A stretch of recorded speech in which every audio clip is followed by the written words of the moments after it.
Now it's my pleasure to start the first session of the Quantum Creators Prize Symposium. I just want to zoom out a bit. Why are we doing it? The Quantum Creators Prize Symposium is here to recognize and showcase the amazing work of early career researchers in the quantum area. As you will see today, we have an incredible group of young researchers working over broad areas of quantum science, and I'm really looking forward to hear about it. And so I think you should really pay attention, because what you will hear is from the future leaders of quantum science. And it was a lot of work to read all these applications, but it was actually incredibly interesting, and learning about their research programs. I'm really excited about that future, and I'm now really excited to hear from them. So let me introduce Szymon Kolkowicz from the University of Wisconsin at Madison, and he will chair this session. And after the session, we will have a panel discussion with the speakers, where you also get to ask them those tough questions. Okay, thanks a lot, Hannes. I just want to quickly echo what Hannes said. It was really a pleasure to be on the committee selecting all of these creators today, because it really was inspiring to read all of their amazing work.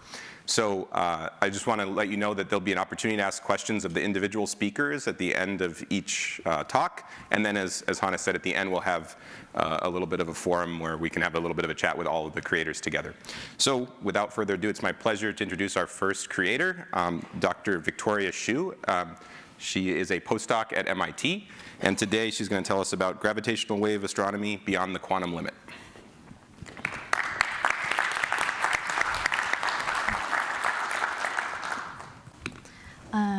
Hi, can everyone hear me okay?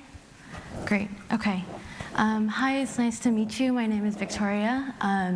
I will be telling you today about gravitational wave astronomy beyond the quantum limit. And let me just emphasize that the work I'll be telling you about today is a product of decades of research in gravitational wave detection that started long before I joined this effort as a postdoctoral researcher last year. So a lot of this work will be for and on behalf of the squeezing team of the LIGO laboratory, which is a major NSF facilities project. So let me just get started here and say that I did not come from gravitational wave detection, but I actually did my PhD in cold atomic physics, where we were able to trap an atom interferometer mid-flight and demonstrate really long coherence times for macroscopically separated quantum superposition states, where an atom is really in two places at once, separated by micrometers of space, and it evolves its quantum phase and a gravitational potential energy difference. So this is really doing quantum gravimetry, and this was exciting for me because it was a cool way to learn about fundamental science, but also work on really sort of interesting quantum technologies. And now, having joined LIGO, I get a lot of questions. What is my day-to-day like? What is the transition like from atomic physics to astrophysics? A lot of the work I do now is with astronomers. A lot of my day-to-day interactions are now with astronomers.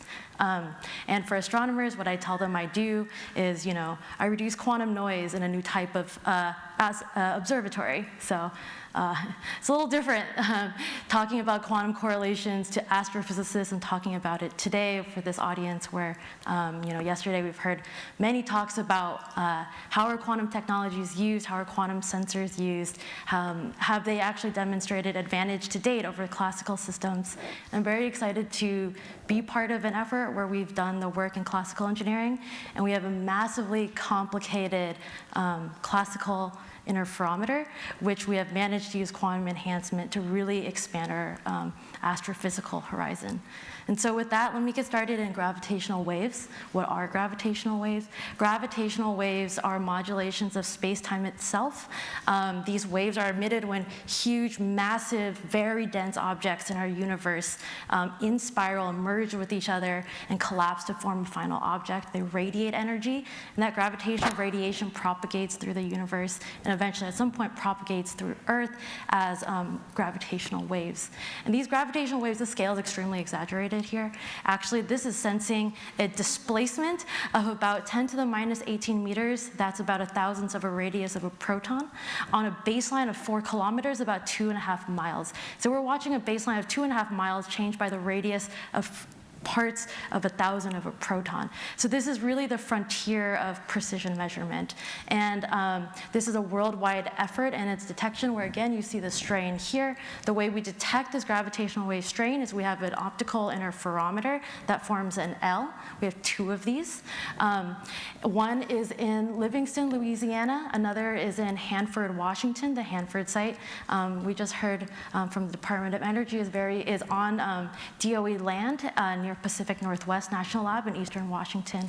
The Louisiana site is about an hour out of Baton Rouge, about an hour out of New Orleans. So these are large-scale scientific facilities in very rural areas that often this is one of the major scientific efforts in the area. So whenever I'm on site, you often walk around town. These things, a lot of people in the areas have had tours to LIGO as part of their high school field trips or science museums.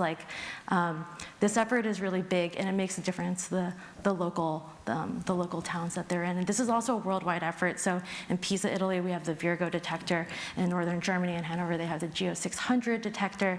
In a mine in Japan, in northern Japan, they have the Kagra detector.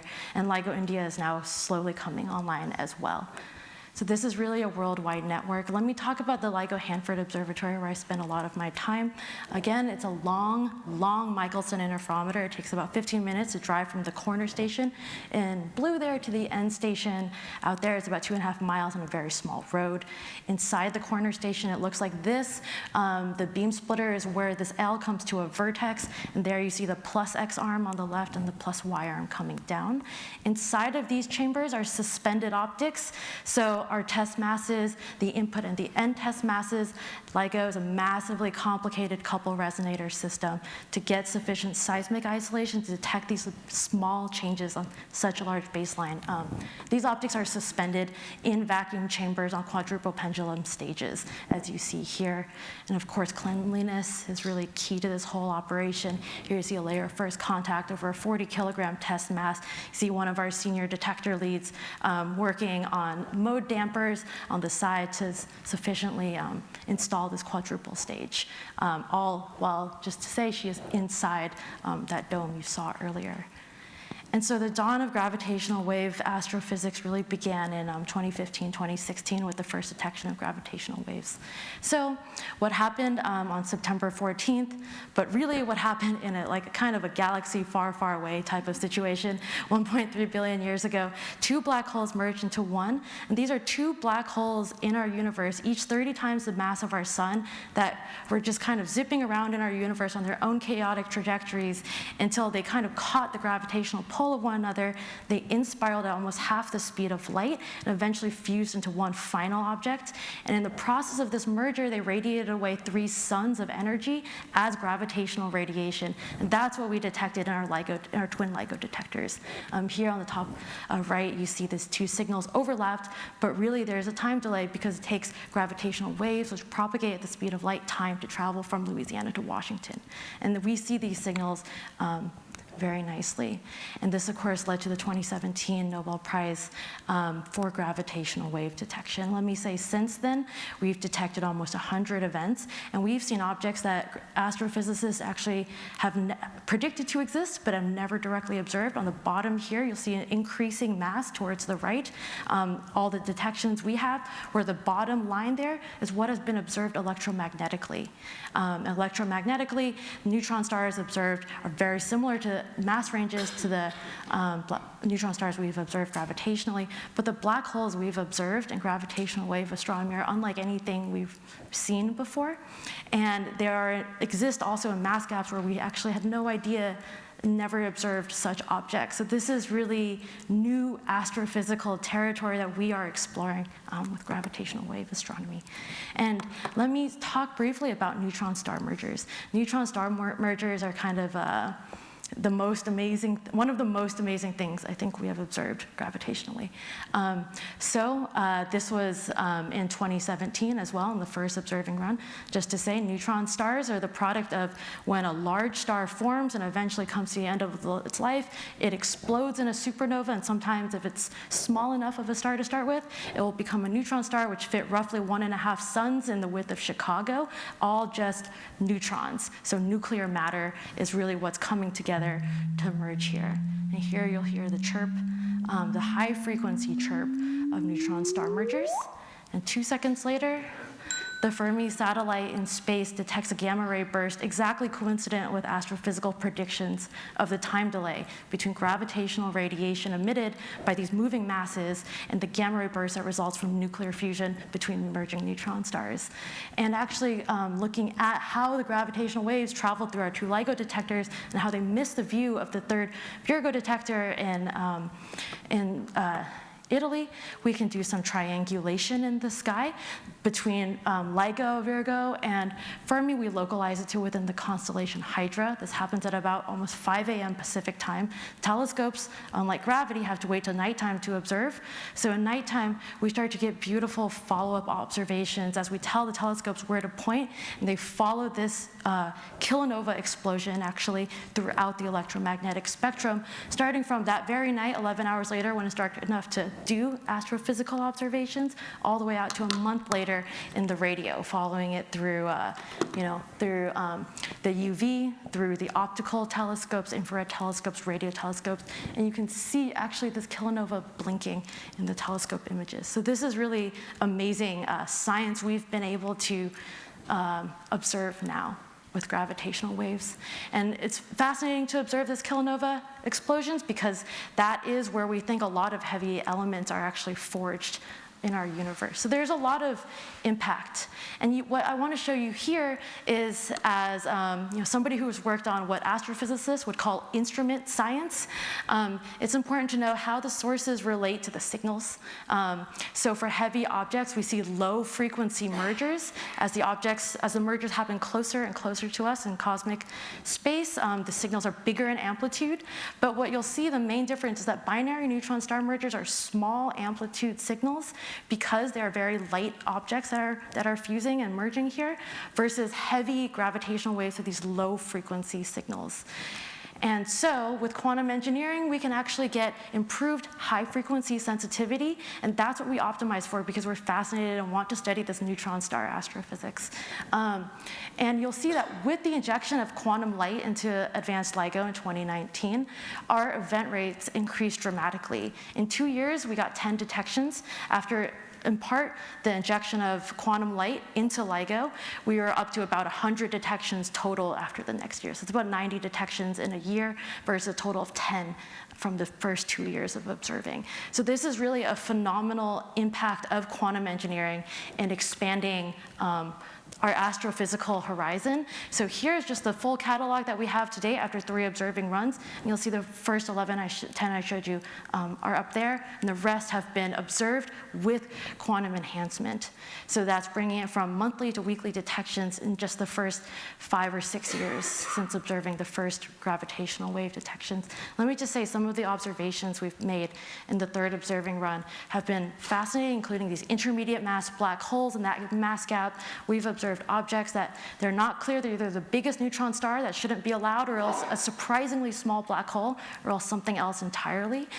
We've observed neutron stars merging with black holes, which was always predicted to be possible, but never observed. And let me just say briefly now, what is the origin of quantum noise in an interferometer? How does it enter the interferometer? Well, it's really the electromagnetic vacuum fluctuations at the output port of the interferometer that when we're measuring in the phase quadrature, that means that we are measuring at the dark fringe of the interferometer. That means the vacuum noise that enters the output asymmetric port is reflected essentially by the interferometer. That's what's at the detection port. And so you can see here, that really squeezing the vacuum state at the output of the interferometer. What that allows us to do, as Caves realized in 1981, is that we can essentially trade the uncertainty in one quadrature of the electric field, for example, the electric field phase uncertainty, with the electric field amplitude uncertainty. But due to Heisenberg uncertainty, it enforces a minimum product of amplitude and phase. So while we can trade one type of noise for another, we can't win both at the same time exactly. And so we've installed the squeezer exactly at the output port of our interferometer. It injects through the asymmetric port through essentially an optical circulator, an optical Faraday isolator. You can see some bits here, and again, what the squeezer is effectively is a source of correlated photon pairs, and that's how this quantum correlation ties all the way into gravitational wave detection. But again, we can't win everywhere at once. With squeezing, we can gain high frequency sensitivity at the cost of low frequency noise degradation. And so what you see on the right, the animation, is that as we change the angle of our quadrature squeeze state, we can enhance high frequency sensitivity in phase squeezing. We can win a little bit at low frequencies, even going beyond the standard quantum limit to this noise. And what we're limited by is optomechanical back action. That is, the stronger we try to measure the position of the mirrors and more photons we're using to measure displacement, the more we displace these 40 kilogram mirrors. And we've actually demonstrated in the last observing run that these quantum correlations are preserved by the 40 kilogram test mass mirrors, meaning that we can manipulate them. So rather than fighting the quantum correlations, only either winning high frequency or winning low frequency, what we're now doing is installing a frequency dependent squeeze light source where we will reflect the squeeze light off of a detuned filter cavity. And what we want, obviously, is all the squeezing, because we're quantum scientists, but all the astrophysics.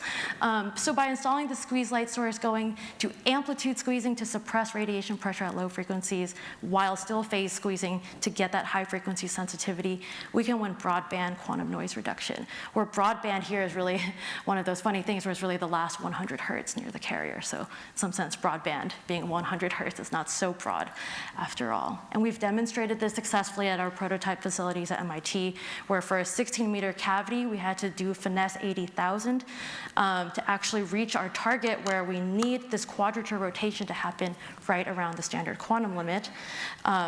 So that's that. This is a hard cavity control, but demonstrates proof of principle that this is possible.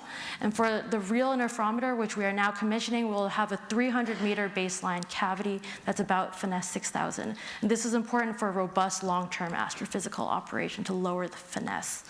And this is about to actually have first light imminently at our observatories in advance of the currently March 2023 plans to start the next observing run. And now let me just show you what it looks like, just a few pictures to end out this talk of what it looks like to deploy large-scale quantum technologies for astrophysics. So here you see installing the internal seismic isolation breadboard inside of one of our large vacuum chambers. We maintain a vacuum order 10 to the minus 9, 10 to the minus 10 torus, similar to atomic experiments.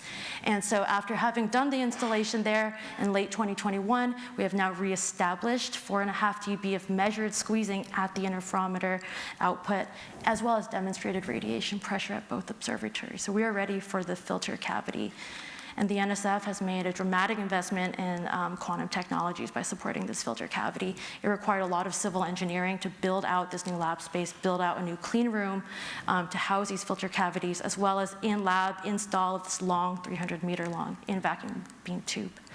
So we're going to get 30% more squeezing, we expect, at the current rate. It looks likely, and that's about 2 times more universe. So we have a lot of technologies that we have successfully commissioned that are technologies that any quantum person will look at and say, oh yeah, those are difficult to achieve, better isolators, better mode matching, better suspensions. And let me just close out by saying that future detectors want 10 dBs of squeezing.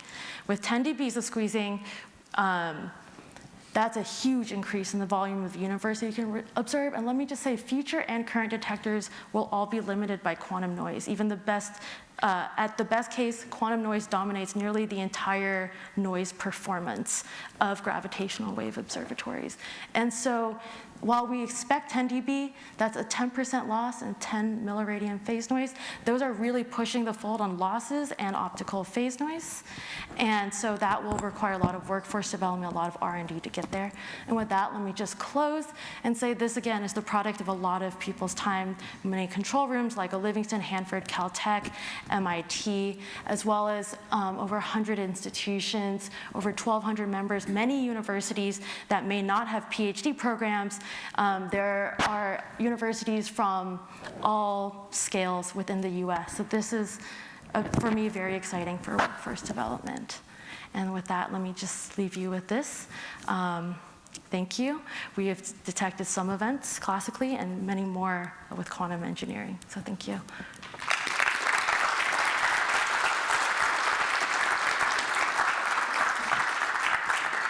Okay, thanks, Vicky, for an amazing talk. I think I have many questions. I think in the interest of time, maybe we'll save them for the panel discussion and move on to the next speaker.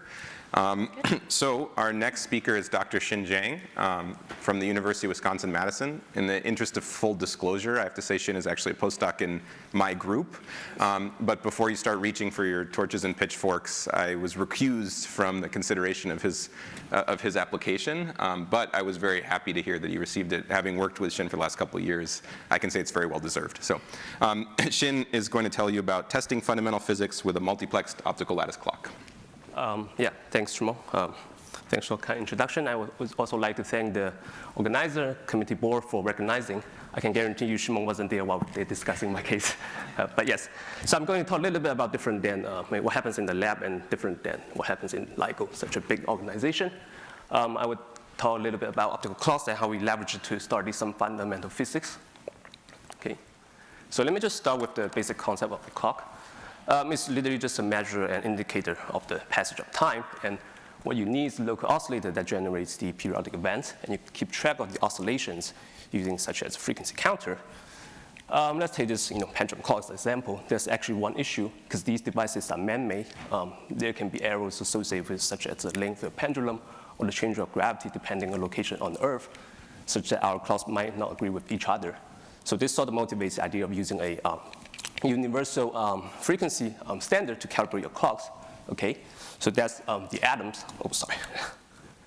That's the atoms, because we learned from quantum mechanics that the electronic orbits of the atoms are quantized, and also the atoms themselves are identical, right? So by precisely measuring these electronic transitions, we could precisely measure the frequency, and frequency, the universal frequency gives you the time. So this sort of motivates the idea of using the atoms as our clock. And our existing time standard is the cesium-133 atoms on this hyperfine transition. Okay, so what about optical clocks? So we switched the gear from microwave to optical domain, and we are using these light pulse oscillating at millions, billions times per second as our pendulum. And we use the light, laser light, to probe our atoms, which is laser cooled and trapped in ultra-cooled science chamber. And we probe on this ultra-narrow clock transition, and we feedback by parking the laser on the top of the resonance, okay? And then the last ingredient is just to read out the clock optical frequency, taking advantage of this Nobel Prize-winning technique, optical frequency comb, as a reduction gear that phase coherently convert down to the microwave, from optical domain to microwave domain, and read out with traditional electronics, okay? So these actually are really amazing techniques that sort of we learn from these Nobel Prize-winning technologies, such as laser cooling, quantum gases, frequency comb, quantum state control, and maybe in the next couple of years we can take advantage of the quantum entanglement to really probe beyond the classical limit. I hope this gives you a sense how this field is moving forward, how the clock is related to these innovative technologies. I think this plot will give you another sense of how in terms of how we characterize our clocks, right? And we usually use the fractional unit. So as you can see that the existing time standard, the microwave clocks, sort of plateaus on the order of 10 to the minus 15 or so. But ever since the early 2000s, the optical clocks are actually growing at a much faster time scale. So nowadays, the best optical clocks has sort of reached the level of 10 to the minus 18 or a little bit better. But if you're optimistic enough and we really trust this Moore's law, we are really on the exciting new frontiers that maybe in the next 15, 20 years, as the clock precision has reached down to the 10 to the minus 20 level or even 21, so we can start to really use the clock to sense the ripple of the gravitational wave and even dark matters. But of course, there are a lot of efforts that are required to do and to continue to push towards this direction. So with this, I hope I convinced you that actually optical clocks has a lot to do with quantum science in many aspects, such as the quantum information, simulation, and probably what we'll focus more today is about quantum sensing and fundamental physics. Okay. But before I really go into our experiments, I want to review, so how do you make a good clock, right? It's actually quite simple.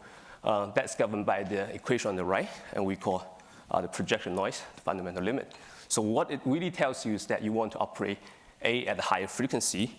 That's why we switch gear from microwave to optical wave. You gain a factor million.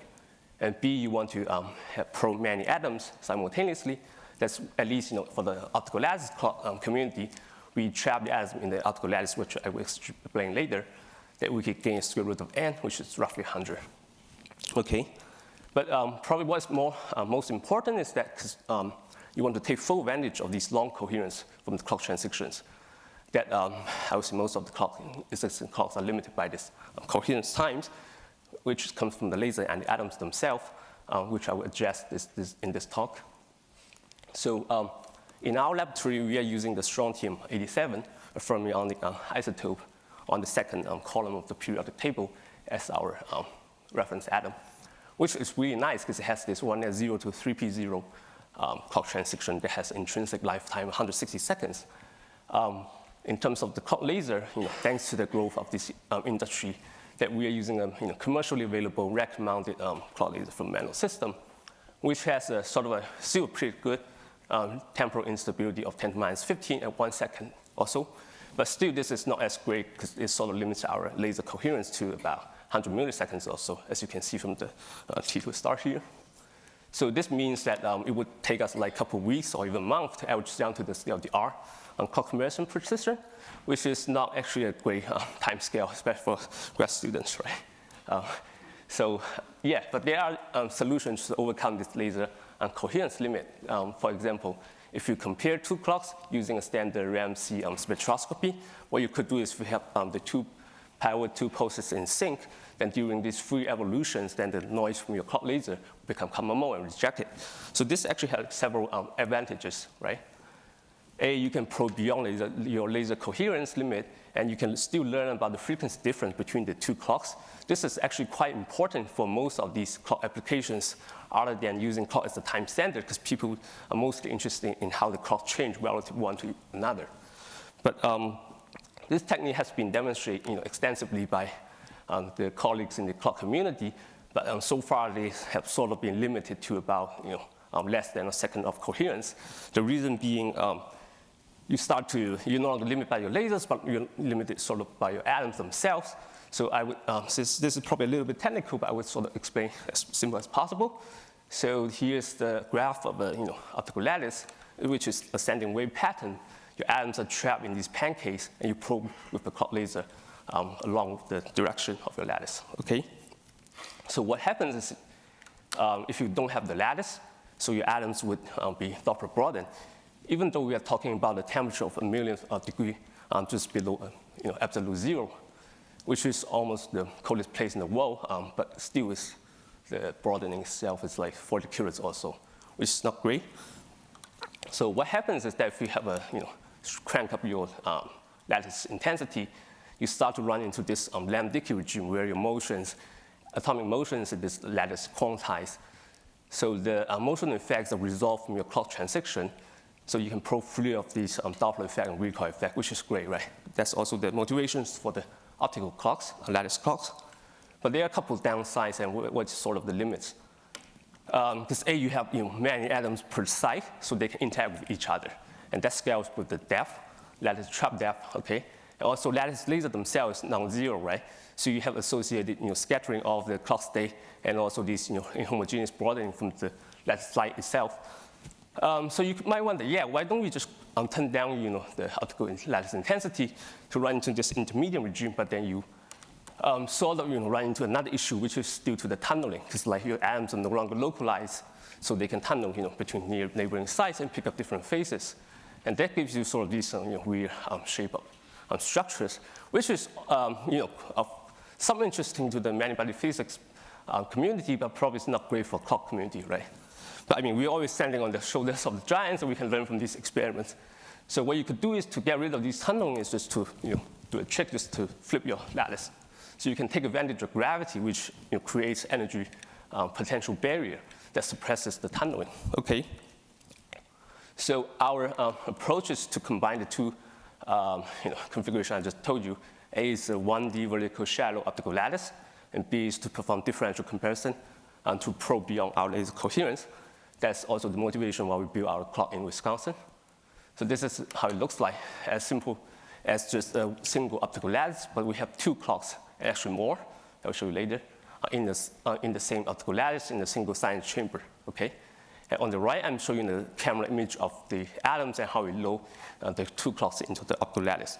So we first laser cool and trap in the optical lattice, and then we move the optical lattice to shift one of the clock up, and then we wait for a amount of time, and then we load the second clock and bring them back to the center of the lattice. And this actually turns out to be quite robust, and we can do this in 100 milliseconds or so. Doesn't create too much dead time for us. Yes, okay, then now we can move on to our experiment. And I'm talking quite ambitiously in the first place, and we're talking about 10 seconds of free evolution. So as you can imagine, because our laser is a lot worse than this, so the phase of your second pi over 2 pulse is completely random. So as you can imagine, then the outcome of the single clock is just completely random due to the noise. But we have 2 clocks, right? So if you look at the second outcome from the second clock, this sort of looks like it's somewhat correlated. So what we could do is to do this in parametric way. It's exactly like LIGO. They compare one arm to the other arm. So we compare one clock to the other clock. So I'm showing the real-time experiment data accelerated in this animation. But as you can see, that as our continue to repeat our experiment, these shells sort of chases down an ellipse. So this actually can be precisely described by just 2 simple equations on the left. So what happens is that because the 2 clocks share a common mode laser phase, but they differ by this differential phase, so which is the differential atomic phase determined by the environment difference between the 2 clocks. So what happens is that the differential phase determines the opening angle of the ellipse, and because the laser phase random, so you're just randomly sampling this ellipse. So what you could do is just to fit to this ellipse and extract the phase, and you can precisely control the free evolution time in your experiment, so you know the frequency difference. That's exactly what we want, at least in our experiment application, okay? So we could just see how this coherence of the ellipse decay over time.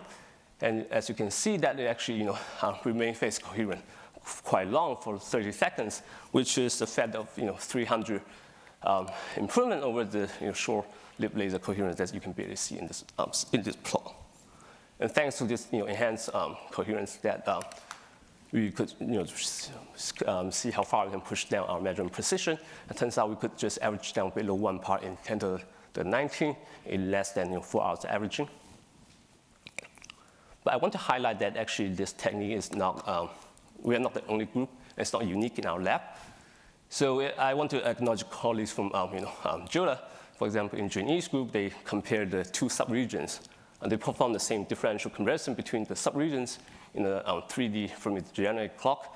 And probably Aaron is going to talk to you more about the tweezer-array clock, where they compare the upper half and bottom half. And the latest result from Zheng's group, where they compare the top and the bottom of a 1D cavity-enhanced clock, okay? They all achieve really amazing clock comparison stability at the order of 10 to the minus 19 and even 10 to the minus 21. But I want to highlight that actually these experiments take advantage of the sort of the world's best, most quiet cryogenic crystalline silicon cavity laser that's unique in Judah and PTB, and itself has the intrinsic temporal stability on the order of 10 to the minus 17 already. Which is sort of like a effect of shy 50 or 100 compared to our commercial available clock laser. But if you look at in terms of how fast we can average down our clock comparison, it's only a factor of 2 or a factor of 4 because of square root of tau, right? Small or slower, so which is actually quite encouraging for us, and this also really gives you a sense how powerful this differential clock comparison technique is when you get everything done correctly, okay? And we can actually do a little bit more, because that's why we call the clock multiplex. For instance, we could do code trap different types of isotopes. Because there are 4 stable isotopes in strontium, and there have been some theory proposals and also some very recent work done in terbium, where they use the isotope shift to probe for these new hypothetic dark bosons. Okay, but that's probably like a long-term project. But in the near term, we are mostly interested in turning our clock into a miniature network, which is where we could load more than 2. But here I show you 6. That gives you a clock network.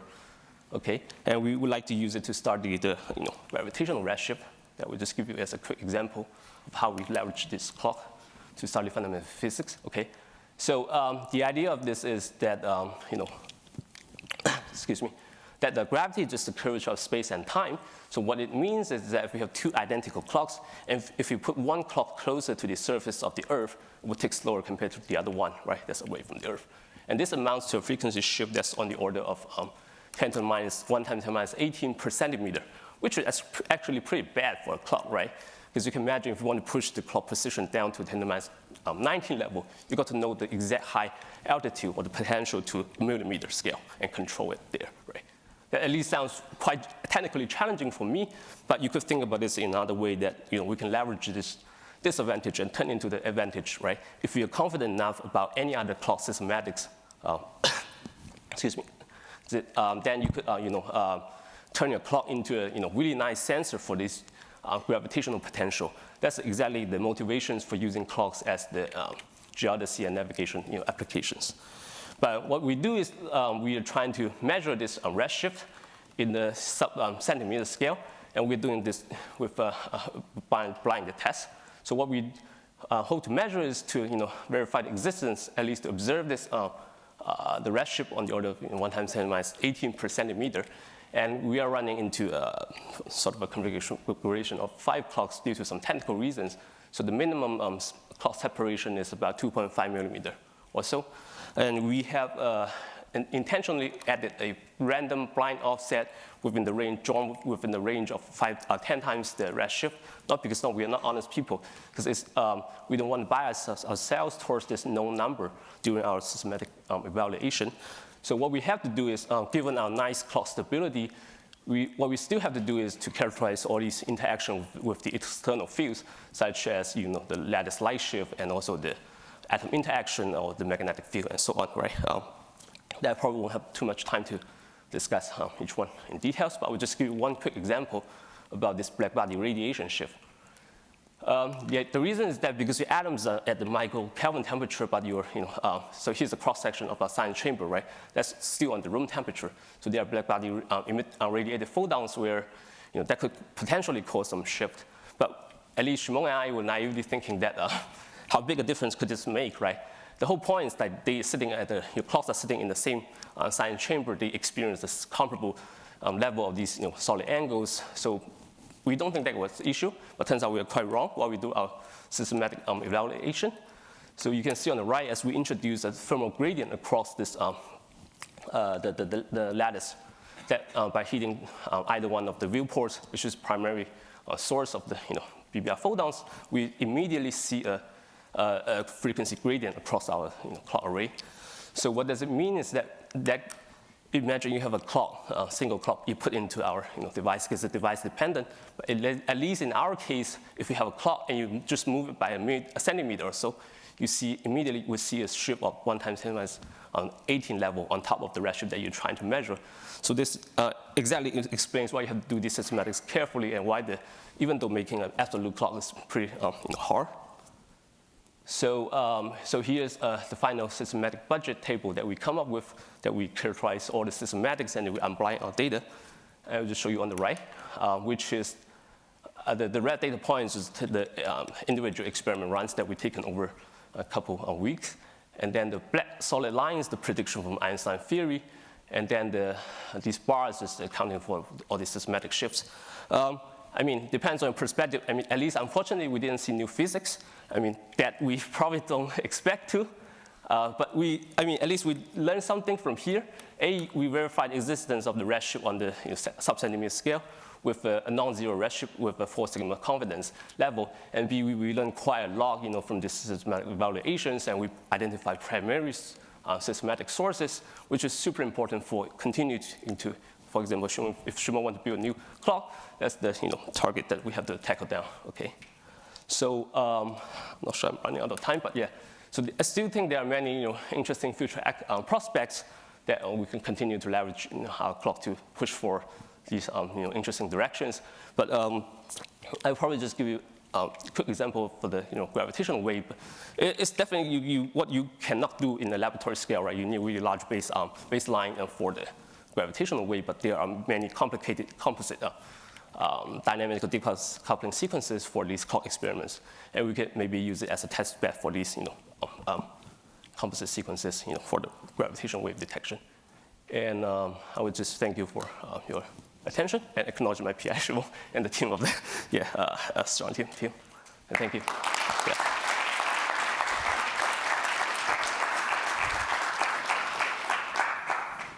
Okay, thanks a lot, Zheng. Yeah, so I think, again, in the interest of time, we'll keep moving on and save questions for the panel discussion. Sure. So great. So our next quantum creator is Dr. Abhinav Deshpande. He's a postdoc at Caltech, and he'll be telling us about the complexity of simulating quantum dynamics.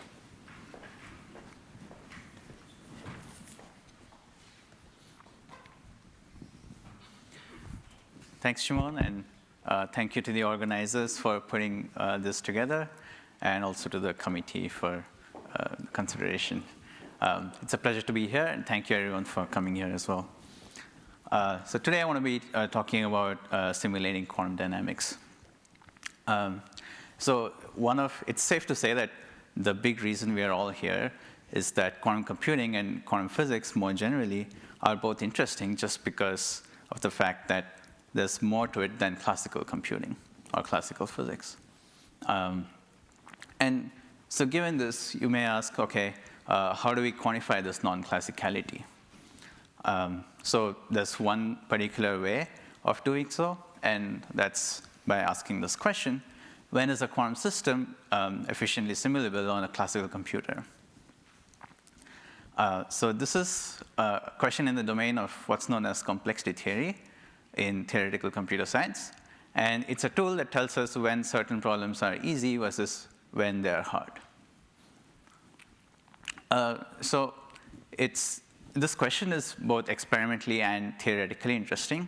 The experimental motivation is kind of more natural in that once you characterize a quantum system and understand where it's efficiently simulable or not, you can help narrow down the space where you might get a quantum advantage. But in this talk, I'd like to stress why this is also theoretically interesting. And the big reason is that complexity theory, at its core, is a classification tool. And physicists are interested in classifying things. So, for example, one way of characterizing non-classicality has been entanglement. And we've seen how it's very useful at classifying various phases of matter. So you may ask, like, perhaps a different way of classifying things might also be useful. So a typical quantum experiment goes somewhat like this. You prepare some initial state, and you evolve it in time and measure at the end. So what this usually does is it produces samples from some underlying inherent quantum distribution, say via the Born rule. And the task we are studying here is to produce samples from the same distribution. So we want a classical computer to mimic this. And this question is either easy or hard. And by easy, I mean there's some classical algorithm that works efficiently on some computer. And that by efficient, we typically mean takes polynomial time in the size of your system. And if that's not the case, we call it hard. Okay, so this leads us to what's known as a dynamical phase transition in complexity. So let's say our initial state of the system is some boring one that you can easily prepare and easily sample from. So for 2 qubits, it's shown here, and every time you measure, you just get the 0, 0 state. But after some time t, the system can evolve to something else, and that could typically produce some more complicated distribution, which is, again, just illustrated here for 2 qubits. Now, for every such function of the evolution time t, this problem is either easy or hard. And you might expect that you start off in some space of easy to simulate states, and at some time you exit that and move into something hard. So the question we are trying to answer is, So we're calling this a dynamical phase transition. And we would like to answer what this time scale T star is of the transition. And further, because we were interested in using complexity theory to classify things, can we use this time scale to classify different Hamiltonians? So let me start with this example of bosons on a lattice.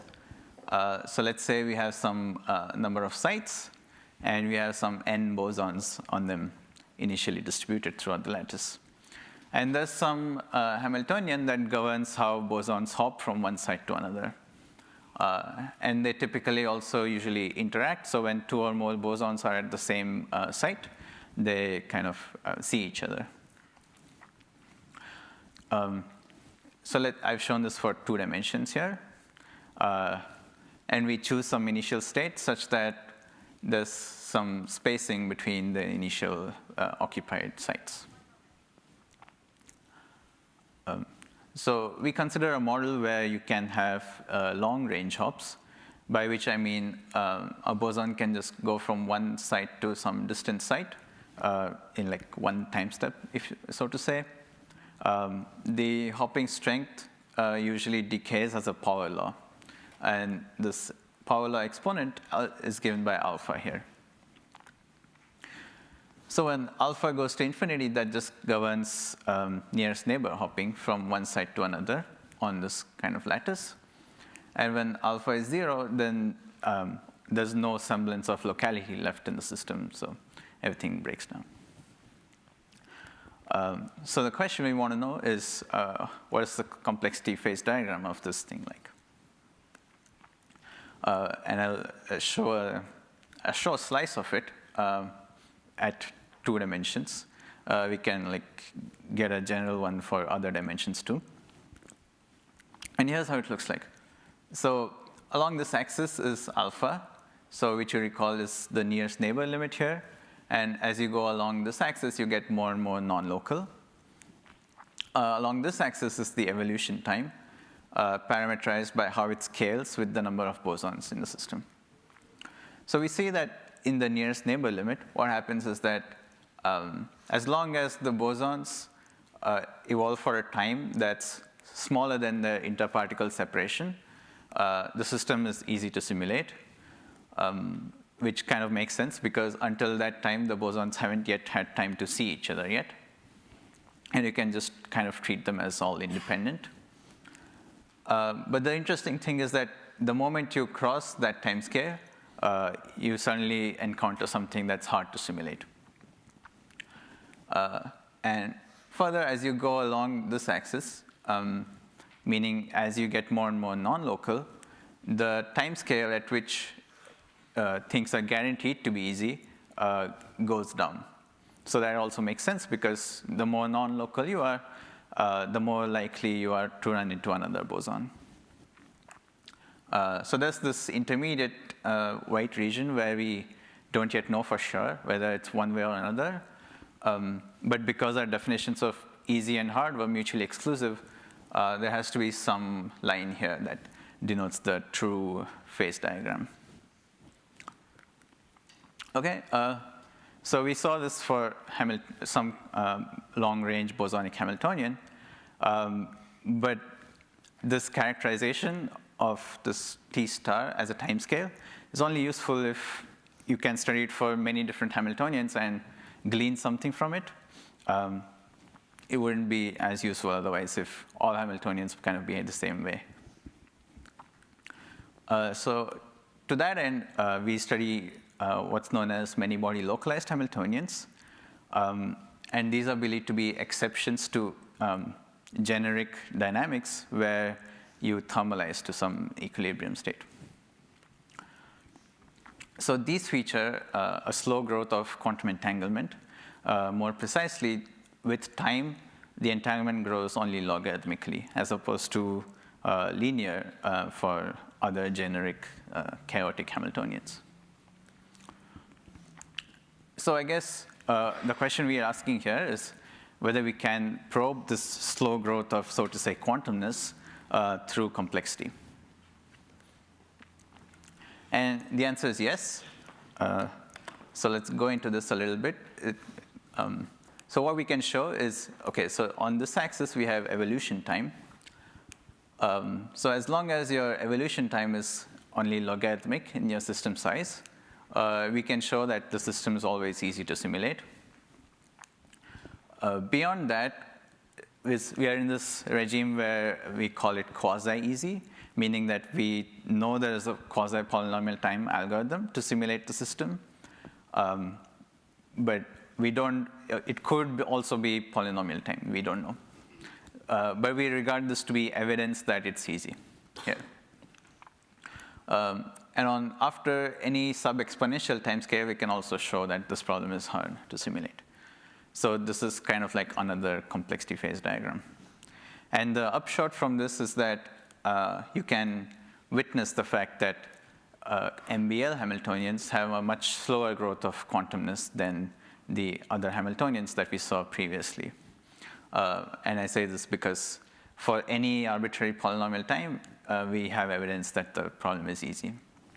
So the complexity transition timescale is much larger than, it's super polynomially larger than the ones I showed you before.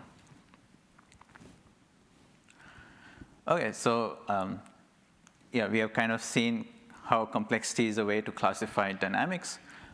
We saw it for bosonic Hamiltonians and this kind of sort of many-body localized Hamiltonians. So in the future, it's like my credo is you have to do this for every time evolution imaginable.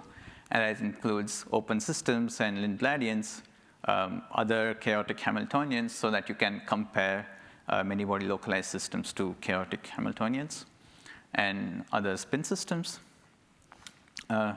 We have kind of initiated the study in these works.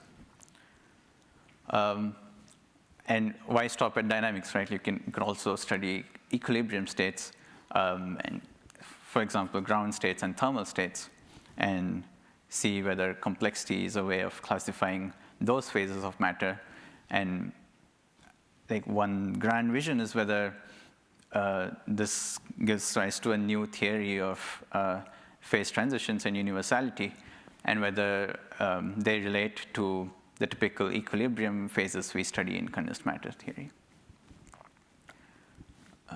So with that, yeah, I thank you and all my collaborators, and I leave you with an outlook.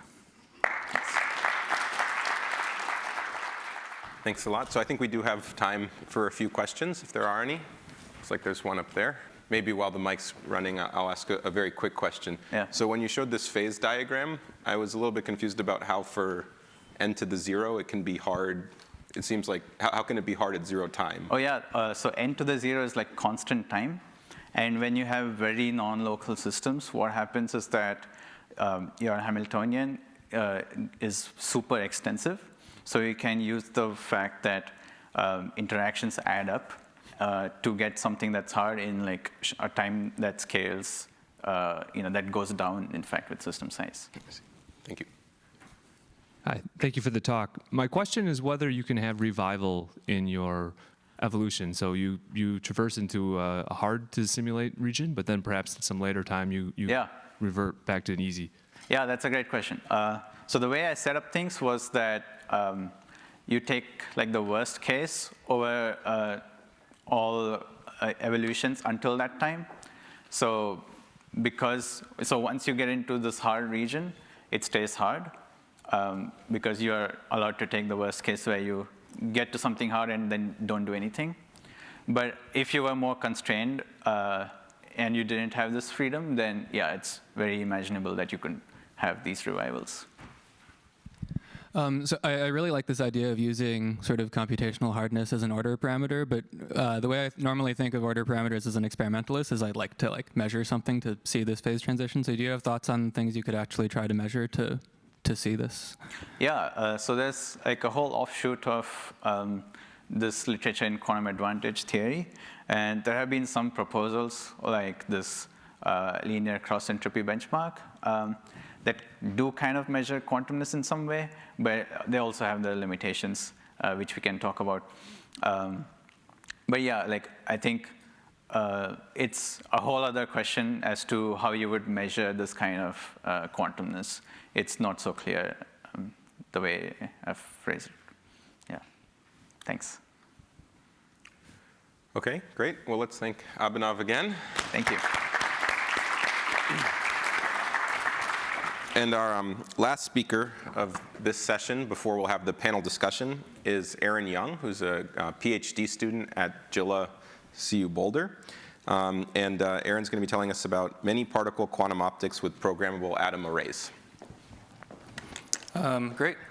Yeah, so thanks, Shimon, for that very nice introduction. And thanks to all the organizers. It's really been a pleasure to be here so far. Unfortunately, I'm going to have to disappoint Shin, so I'm not going to say so much about our optical clock work. So I'm going to be talking about work we've done recently in Adam Kaufman's group at Jilla, studying quantum optics not with photons, but with bosonic atoms. Okay, great. So just to give a sense of what our experiment looks like, the real workhorse tool on our experiment are what are called optical tweezers. And so when I say this, really I'm referring to a whole suite of technologies involving holography and microscopy that allow us to sort of trap individual atoms in tightly confining optical potentials, and also move these atoms around and image them in sort of a site-resolved and atom-resolved way. These tools have been used to really great effect to assemble many-body interacting systems of atoms, both in the context of quantum simulation and for running gates and circuits. And what's more, recently these tools have been applied to interface these atoms with the outside world. So for example, by moving these atoms near to a nanophotonic crystal. And really, as these technologies have developed, they've become general-purpose tools for assembling many-body quantum systems out of effectively whatever constituents you want. So, for example, there's been nice work with molecule arrays molecules and tweezer arrays, and also really exciting work here at Chicago in the group of Hannes Bernian studying dual-species arrays of alkali atoms. So in Adam's group, the sort of quantum object we choose to work with are alkaline earth atoms, and for the purposes of a short talk like this, all I'm going to say is that we really like these atoms because, as we heard a little bit about in Chin's talk, these are extremely well characterized in the context of precision measurement. And what's more, these atoms have very convenient transitions both for high fidelity imaging and very high fidelity optical cooling. So that's a statement about what our system is made of. The kind of dynamics we're interested in studying involve taking all of these nice controls provided by optical tweezers, but applying them to systems with itinerants, where the atoms are sort of free to tunnel around and explore different positions in space.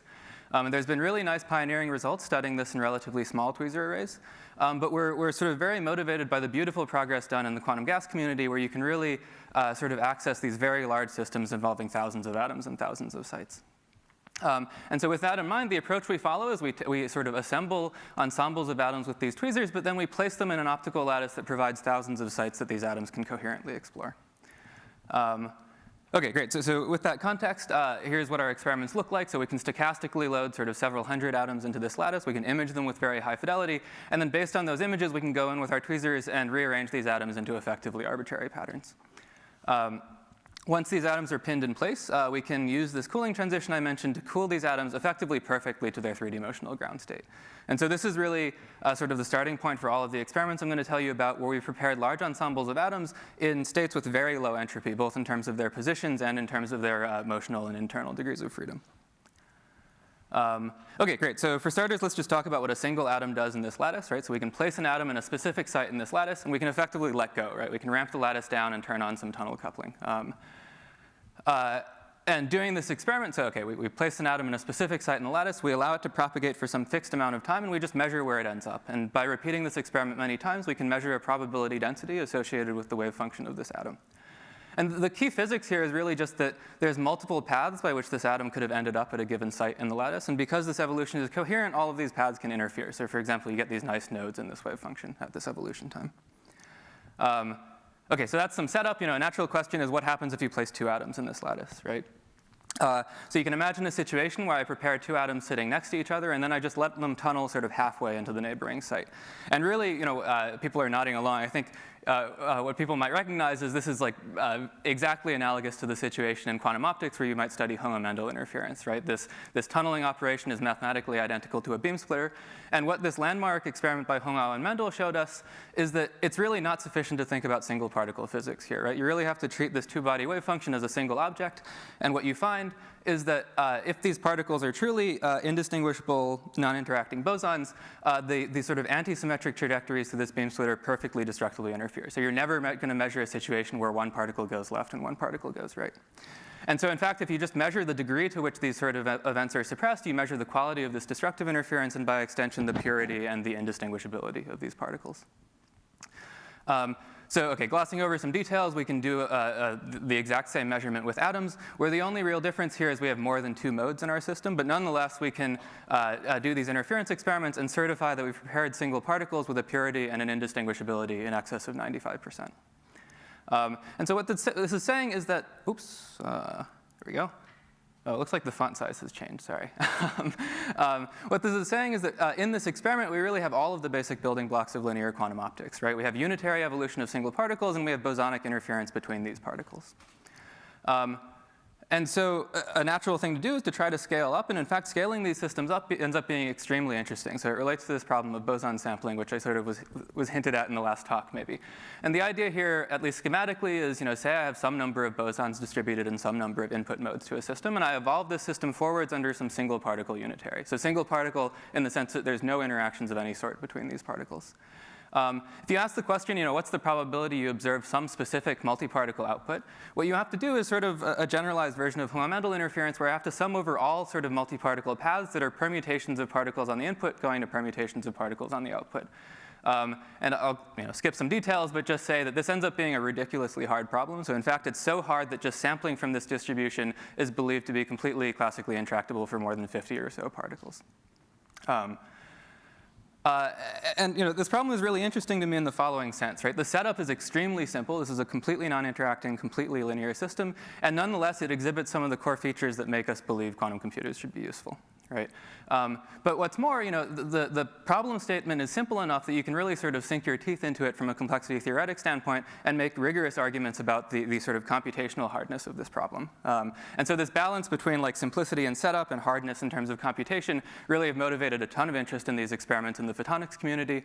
So sort of over the last decade or so, this has culminated in experiments involving Fock states of 10 photons interfering on 60 modes. And there's actually been really exciting recent results where people sort of introduce additional sort of assumptions that are required for this hardness, but as a result are able to relax the experimental requirements in these photonics experiments. That's not a timer, is it? Okay, I should have a lot more time. Okay, so with all of that interest in the photonics community, you might ask why we're interested in doing this with atoms. And really it boils down to a single point, right, which is that with this rearrangement and optical cooling I've showed you, it's really natural to prepare on demand, sort of arbitrary large Fock states of identical bosons in this system with much, much higher fidelity than is possible with photons. What's more, we can evolve these Fock states forward with effectively no loss in comparison to photonics. And we can also detect where these particles end up at the end of their evolution with a fidelity that's sort of similar or even slightly better than the best single photon detectors that are available. Okay, so that's all great. What we'd like to do is measure this like very high order multi-particle interference that's at the core of the boson sampling problem. And a natural question is, okay, like what observable do you actually measure? An obvious answer is to measure some sort of correlation function, right? So for example, you can try to measure the probability that all of your bosons bunch on the same output mode at the end of their evolution. And in fact, there's very general statements that say that this bunching probability should be enhanced by a factor of n factorial, where n is the number of particles, if these particles follow bosonic statistics as opposed to distinguishable statistics. And so we can see that borne out nicely in the experiment. We can measure the distinguishable and the indistinguishable cases. But the problem here is you'll notice that we can only take this data up to 4 or 5 particles. And really, what's happening is despite this n factorial enhancement, this is still a signal that goes down exponentially in system size or in the number of particles. And in fact, similar statements hold for basically any sort of correlator that you want to measure in this way. And so what we'd like to do is have some way of like bundling together, a bunch of different correlators into a signal that's still sensitive to this kind of interference, but converges faster with measurements. And so there's sort of a really nice set of results that come to us from Valery Sheshnovich, where he proves sort of generalized statements about this sort of bunching. In particular, what he shows is that the probability that all of your particles bunch in some arbitrary selection of k modes is in fact always maximized by indistinguishable bosons for any unitary and for almost any selection of k. And in fact, if you choose the right size of k, this is a signal that's expected to average down in only a polynomial number of measurements in n. So that's great.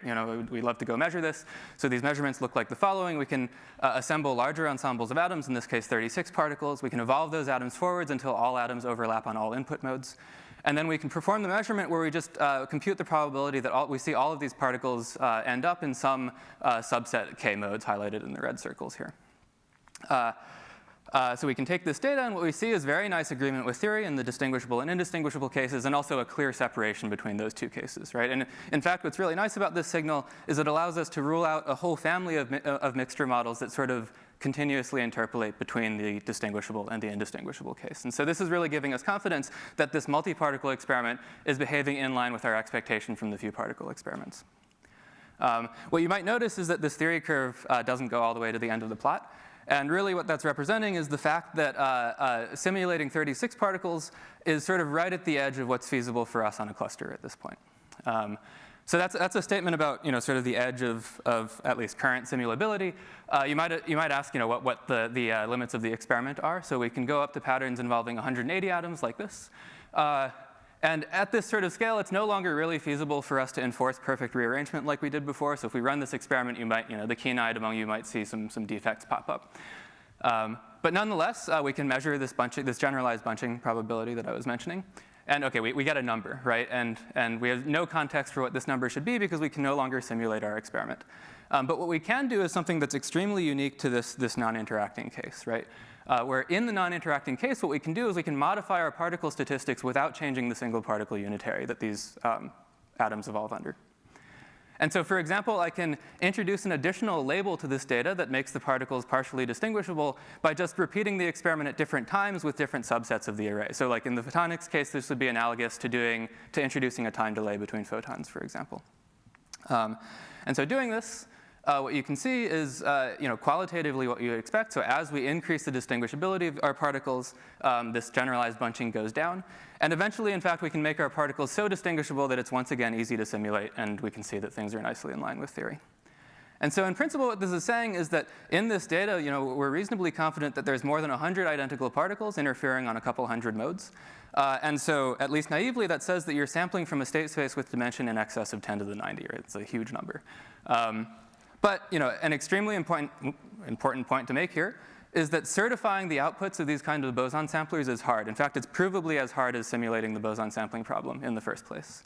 And so really the best you can hope to do is to sort of identify reasonable error models for your system and then sort of systematically rule those out and build confidence that your experiment is really behaving correctly in this many particle regime. So just to summarize, the evidence that we've gathered so far, for small numbers of particles where we can fully characterize these expected output distributions, both in experiment and in simulation, we can perform stringent tests of particle statistics and purity. For intermediate particle numbers, where we can sparsely sample from these output distributions, again, both in experiment and in simulation, we can perform measurements that are consistent with these few particle measurements, but with less resolving power than these measurements over different error models. And then finally, in the limit of many particles, where we can sparsely sample this output experimentally but no longer simulate it, we can find qualitative signs of interference that seem right. But we can also sort of interpolate to a case that's simulable and confirm that the experiment is still behaving in line with expectation. And so all of this is saying that we have a reasonable degree of confidence that says that in this many particle case, our experiment is behaving as expected. And there's really very high order interference happening. So just at the end here, I want to mention a couple other projects that we've been working on. So one thing we're really interested in is that you can take these quantum walks and treat them as a resource for running various algorithms. So in particular, we've implemented a spatial search algorithm that's really closely linked to Grover's search. And in fact, these tools that we've developed for modifying these quantum walks are also potentially useful for performing much more stringent tests of the kind of high-order interference we care about in the boson sampling problem. Another direction we work on, I've finally gotten back to what Zheng was excited about, is we can take all of these nice tools for state preparation, but then combine them with tools for controlling this nice optical clock or optical qubit degree of freedom in these atoms. So we've demonstrated that we can perform single qubit gates on these qubits with about 99.5% fidelity. We can perform 2 qubit gates with about 93% fidelity. And we've also shown that these qubits have a coherence time of around 50 seconds. And The key thing to point out here that was already hinted at before is, the energy level between these two, these two energy levels in this qubit are separated by an optical frequency, right? And so what that's saying is that if you take this 52nd number and you convert it to a quality factor, you end up with this ridiculously high number that's approaching 10 to the 17. Right? And so, the expectation at least is that any sort of entangled state you prepare on these qubits is potentially immediately useful for optical frequency metrology at the sort of state of the art in terms of precision. So we're really excited about that. So with that, I guess I'll conclude quickly and just mention, of course, there's a bunch of directions we're excited about on this experiment. I'm just going to mention one, and that is that, hopefully I've convinced you that this completely non-interacting situation is interesting. But of course, one benefit of atoms is that they can be made to interact relatively easily, right? And so we're interested in adding interactions into this system with varying degrees of tunability to study different Hubbard models that are of interest in the condensed matter community. Oops. Great, okay, so with that, I just want to thank the other members of the group, particularly the other members of the Strontium team, as well as Sean Geller, who's a theorist I've been working really closely with on this boson sampling stuff. So I guess with that, thanks a lot for your attention.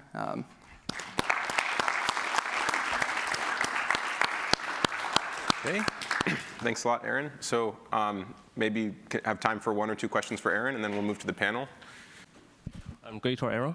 Maybe I missed something. So how do you handle the defect in your multi-particle interference? Did you just throw out a shot, or does it contribute to infidelity?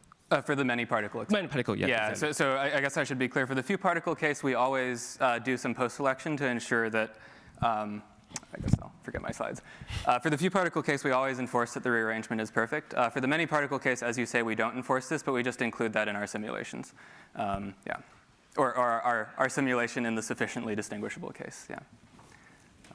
Hey, thank you, Aaron, for such a great talk. I was wondering, in your experiments, how do you account for like atom losses due to background or just atom-atom collision? Yeah, this is a fantastic question. So as I was sort of showing at the end, right, there's sort of a continuum of tests. So like in the few particle case, we can do really stringent tests, and then as the particle number goes up, the tests get less and less satisfying.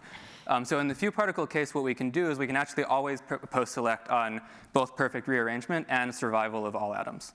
And so that completely removes the effects of losses. And what's really cool is actually in that case, I glossed over this detail, but there's 2 ways we can measure this homomandal interference. One way is via a procedure where we rely on sort of the separability of the lattice to measure this interference despite never losing atoms. And the other way is to just look at loss. So like, for example, you might imagine like, in our experiment when 2 particles end up actually on the same site, in fact, we lose both atoms, and so it looks like loss to us. And so we can compare this homomandal measurement based on loss and based on explicitly post-selecting on no loss, and those numbers agree. In the many particle case, we just have to accept loss. And so there what we do is we calculate and make sure that we've calibrated our single particle loss very well. And in this experiment, we expect the effects of, for example, 3-body loss to be like 6 orders of magnitude lower than what would matter for us. Yeah. Maybe I'll ask one really quick question. So I think you told me the answer to this over dinner, but I would have said it's kind of surprising that you can have perfectly non-interacting atoms. Can you say something about how that's possible? Yeah, totally. So I guess these aren't perfectly non-interacting. They're pretty close. We work with strontium-88, not 87. So that's one of the bosonic isotopes. And I guess by a fluke of nature, it ends up with an S-wave scattering length that's like -1 abor. And so that's about 2 or 3 orders of magnitude down from the tunneling energies in our experiment. So in fact, it's not perfect. It contributes to imperfections in the homomandal signal at sort of the 0.1% level. Okay, great. Well, I think let's thank Aaron once again. And then at this time, we'd like to invite all of the creators to actually join us up here in the seats in the front for a panel discussion. Great.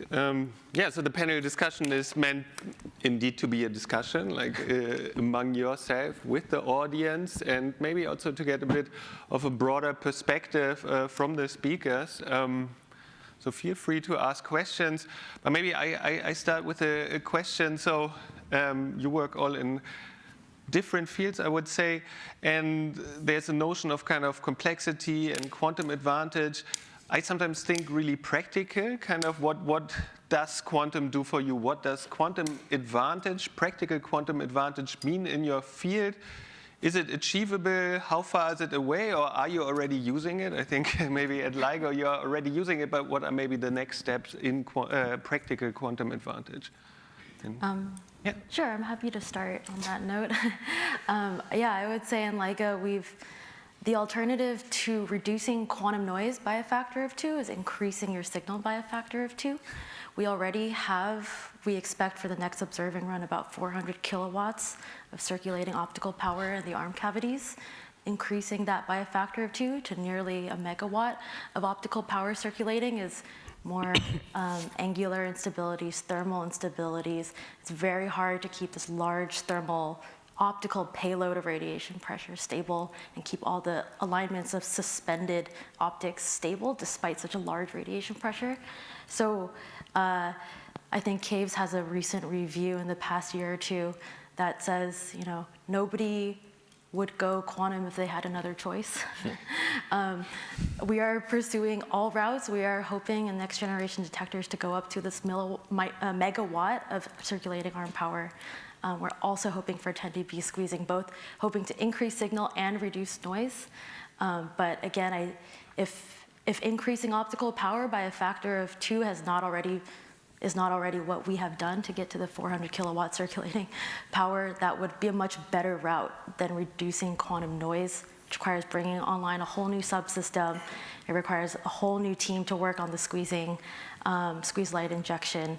And what limits us is really a lot of the same things in terms of squeezing efficiency as limits atomic experiments. We're limited by optical losses. We're limited by mode matching between our 4-coupled, 5-coupled cavity systems. We maintain mode matching in excess of 95%, we expect, between many, many coupled cavities. We're limited by photodetector quantum efficiency. And also mechanical stability. It's also difficult to bring a new optical system online, but not have it actually inject more noise than the noise it reduces. So there's a lot of complexity in bringing online a large-scale quantum system. But it is the best way to get more detections. And we are willing to invest in that if it comes to it, which it has. That's what I would say. Can I maybe say something? I think it's worth pointing out maybe a common theme in these talks, which is that 3 of these talks were on metrology, and I think talking to both Shimon and Shin and already at LIGO, there's a sense that basically quantum enhanced metrology for specific applications, there's already a clear advantage, like a technological advantage. As we've worked on these sorts of boson sampling problems, I think one realization is it's a super interesting problem from a theory standpoint, but it's extremely esoteric, right? I think the computing applications of these sorts of experiments are really still quite far away, but I think there's an interesting feedback that happens between ideas that are borrowed from the quantum information context that are being applied, for example, in the quantum metrology context that already are useful in being implemented. And then I don't know, it's super cool to hear about LIGO where it's already a very clear actionable quantum advantage in a loose sense of the word. I mean, I can maybe talk about it from the cross perspective, right? There have been proposals, using these spin squeeze state quantum entanglements to increase, clock measurement instability, and so on. But as you've seen, maybe I haven't showed the data yet, but nowadays there's some group from MIT or maybe Jura is probably going to have their very recent results. They can really use the quantum entanglement to demonstrate some quantum advantage, but that's over the existing system, right? It's actually, I would say, maybe a factor of 10 to the 5 or 10 to the 6 behind the existing best clock nowadays in the world. So it's really just a trade-off whether, sure, I can demonstrate quantum advantage over it, but whether it's metrologically useful, whether, because you can do, I believe we can still do even better with the existing classical approaches, but maybe at some point in the future, when you encounter and solve all these, problems associated with this spin squeeze state, because they are really fragile, and that maybe also would decrease your coherence. That's what we're really most concerned about. And there are some really interesting aspects to explore, but for now, we are still using classical, approaches. Maybe there are some, projects on, future fundings that allows us to work on these quantum entanglements. So I think I basically agree with all of that, especially about spin squeezing.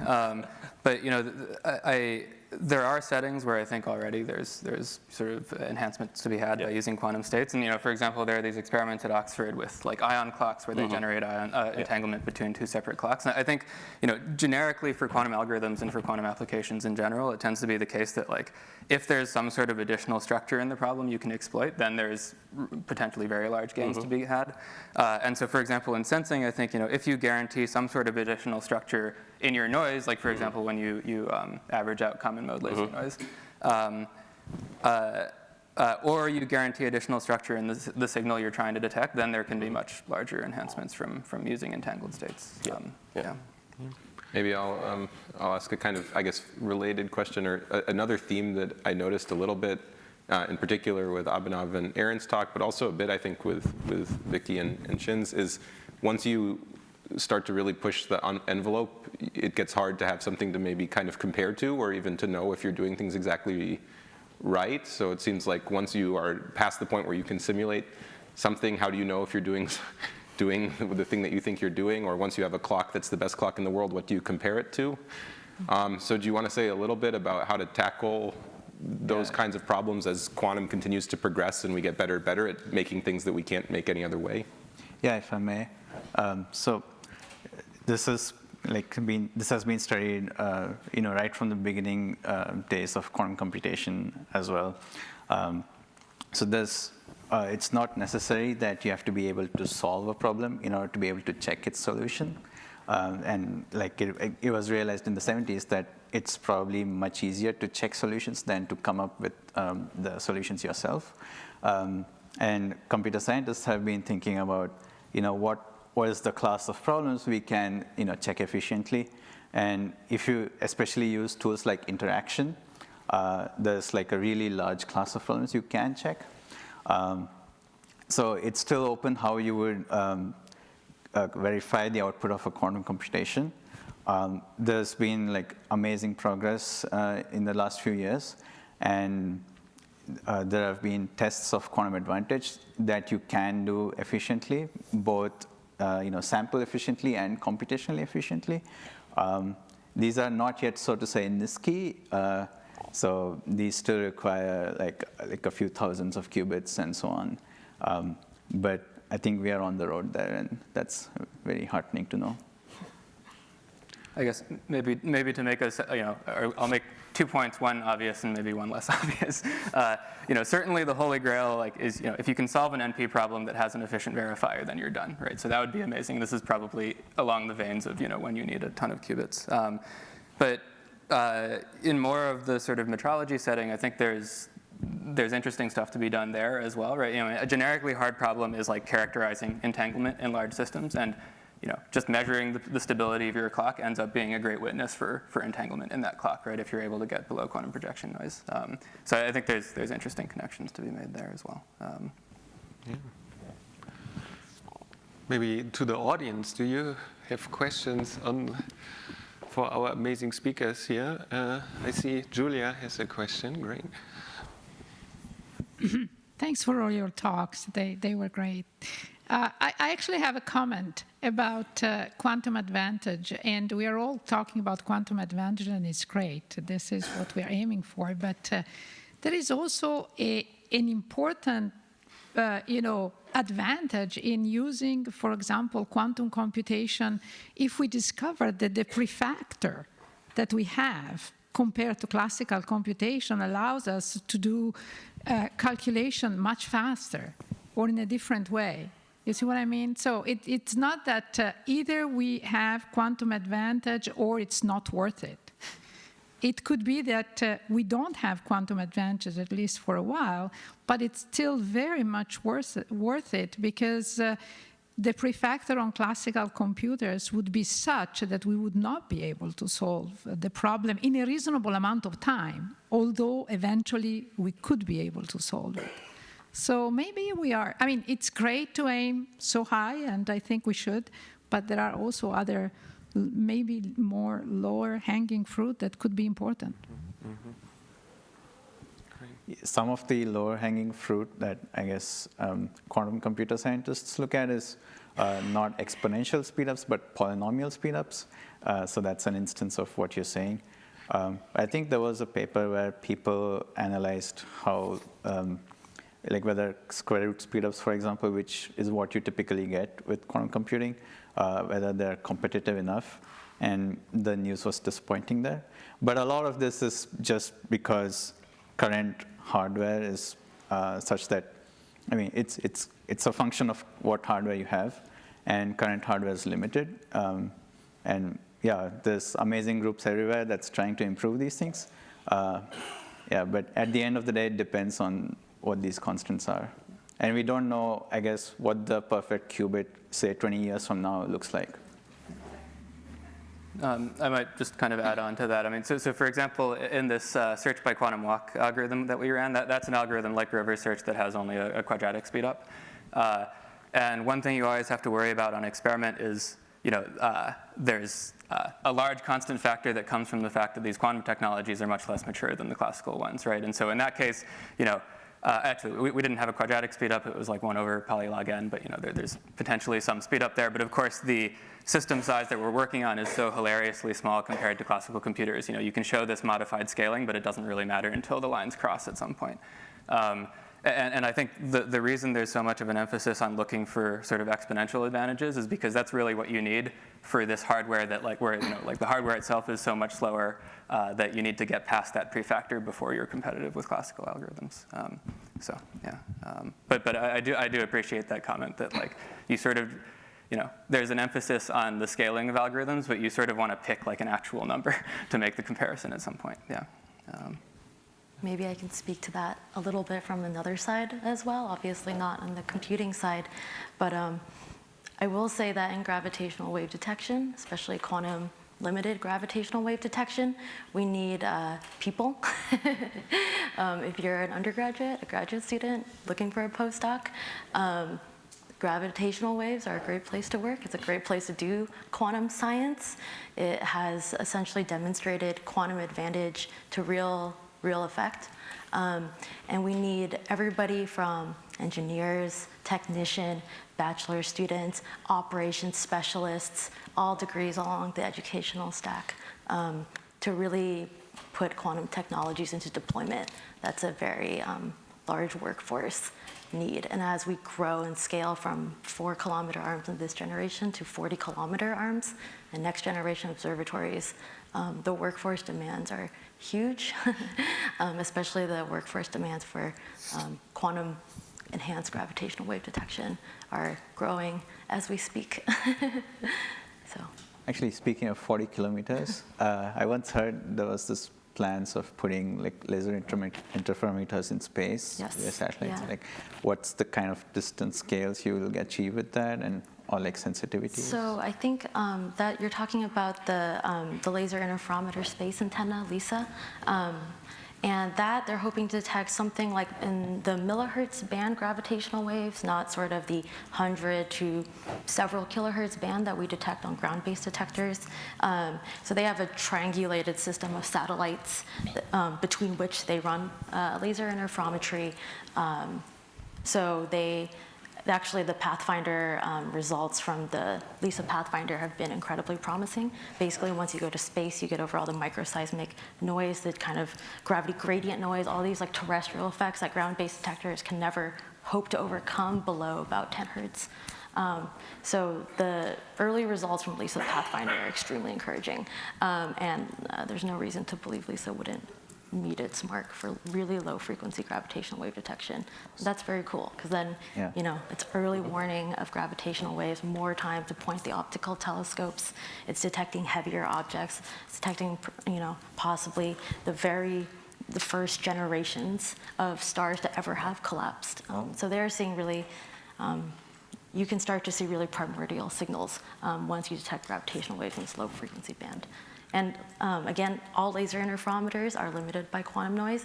Largely, it's very easy to build a laser interferometer in a tabletop experiment that's limited by quantum noise, again.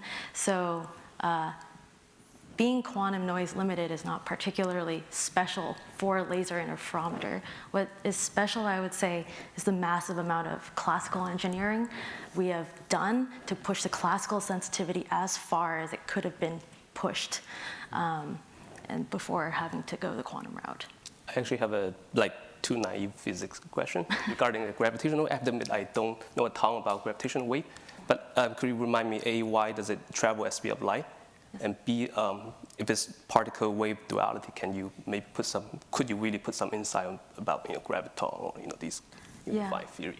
Yeah, so gravitational waves travel at the speed of light, and that was another thing that was actually verified by the multi-messenger detection of the kilonova explosion in both gravitational waves. They were able to constrain, I forget, it's something like subparts per million differences. And that's because gravitational waves gravity is a funny thing. It's really modulations of space-time itself, so it travels unimpeded, essentially. Gravity is so weakly interacting, it barely interacts with the Earth. We can barely detect them here. It passes, unlike light gets slowed down by dust, interstellar dust, all these effects, and it changes color as it goes near stuff. There's all sorts of things with light that may delay light, that may obscure, for example, standard candle supernova observations out in the deep universe. So gravitational waves, because they're modulations of space-time, they travel at the speed of light and relatively unimpeded due to the weakness of the gravitational interaction. So that's one thing. And then the second question for the graviton, I don't think I think people have looked at trying to constrain, if they could constrain some mass of the graviton from terrestrial gravitational wave detectors, but I think our baseline is not quite long enough. For example, I think something that will be interesting is how you understand a gravitational wave, whether the mirror moves or whether space-time between the mirror moves. These are distinctions that actually space-based gravitational wave detectors have to account for, because the gravitational wave actually has multiple periods over the million-mile baselines that they would have for space-based detectors. Unlike here, we're essentially sampling the same part of the gravitational wave. So you're talking about it. Exactly. So I don't think, without extremely high SNR, which maybe next generation ones could deliver, the current one, there's not enough oscillation in the wave amplitude over our 4-kilometer baselines. I think that the constraints are strong, but people are nonetheless trying. So. Yeah. Great. I think there was a question up there. Sorry to interrupt. No, sorry. Just to give the audience a chance here. So my question is directed towards Abhinav. So thank you for the very nice talk. I would say that you're almost inventing a physical kind of complexity theory. And another kind of complexity theory I know about is computational complexity theory. But that seems to have the feature that you can make reductions between different kinds of problems. And does your kind of complexity theory have the same feature? Why or why not? Yeah, it does. So a lot of the tools we're using is reductions to problems that are being conjectured hard by other people. I didn't present the proofs here, but so when I showed that something is easy, we are essentially investigating whether there is classical algorithms that work.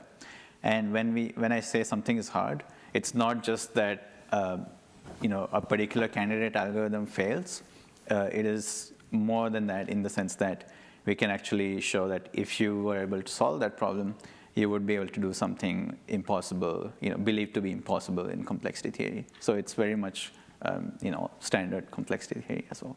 Yeah, but married to physics. Yeah. I mean, we're approaching the end. I would maybe end with a question, a little bit of challenging question. I mean, you're on amazing trajectories. I mean, you're on track of becoming the leaders we all believe.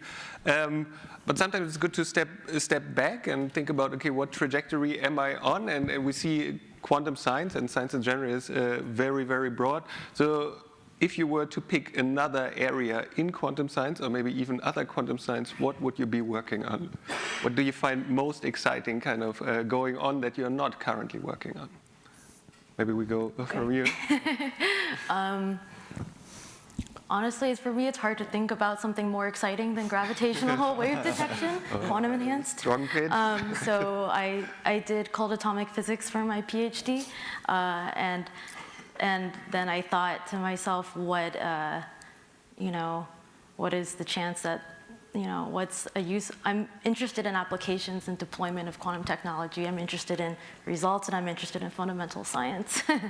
And I thought that there is no better nexus of all of that than in the context of gravitational wave detection. So now I'm officially sort of an astronomer. Okay, of sorts. strong believer. Very Yeah. What about you, Abhinav? So if I had to do things again from the very beginning, then I might even consider going into experiments, because I just think they're so cool, like going in the lab and tinkering with things. But more practically speaking, like if I wanted to switch to another area of quantum physics or quantum computer science, I think information theory is something that interests me a lot too. Yeah. I definitely probably won't go into theory, but like I'm interested in probably like quantum computing. A, there are a lot of funding, and B, a lot of emerging groups and startups, and although it's still pretty long, term to project, but I think it's interesting enough to explore. Okay, cool. Yeah. I guess you probably already know my answer. We were talking the other day, but I think quantum networks is a super interesting direction. Part of the reason I feel that way is there's this whole zoo of quantum technologies, and it's really unclear what's going to win out. But there's two applications and two technologies I'm very confident in. One is for optical frequency metrology. It seems really tough to beat either neutral atoms or ions. I don't think that's a domain where solid state technologies are likely to catch up ever. Maybe thorium, but. And the only other technology I feel that way about is, for quantum networks, it's got to be a photon, and it's probably going to be in a fiber. So, and so that feels like sort of the final corner of the sort of trifecta of quantum technologies to learn. Yeah. Okay, great. I think that concludes our panel. Thank you so much for your talks. Before we go off, actually, we have a prize certificate. And there's also a check coming at some point. Okay, I have Aaron's here. Congratulations again, Aaron. And Okay. Vicky. Okay. Okay. Zheng. And Abhinav. Congratulations.